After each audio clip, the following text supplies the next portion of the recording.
कान्छा हजुर अब यसरी हुँदैन कि अब हामी फ्युचर प्लान गर्नुपर्छ हो फ्युचर प्लान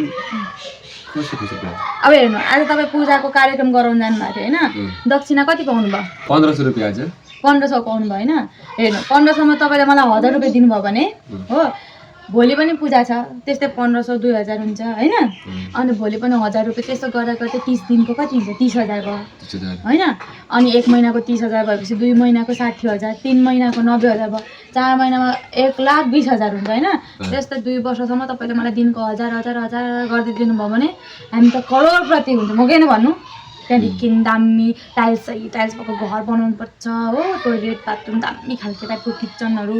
एट्याच भएको त्यहाँदेखि ठुलो थार किन्नुपर्छ गाडी किन्नुपर्छ हो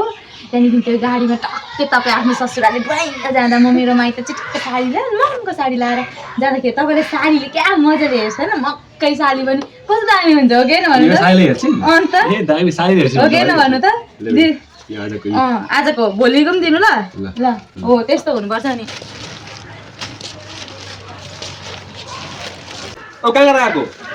सब्जी लिन गएको थिएँ कि सब्जी नै पाइनँ हौ हेर्नु न सब्जी के सब्जी लिएर आएको सब्जी हो पाइनँ दोकानै त्यो बन्द थियो सब्जीको आजको अनि यो चाहिँ के हो त यो लुगा मैले ड्रेस किनेर ल्याएको हेर्नु न कस्तो दामी छ ड्रेस पैसा कहाँबाट आयो अन्त बिहान तपाईँले 1000 रुपियाँ दिएको होइन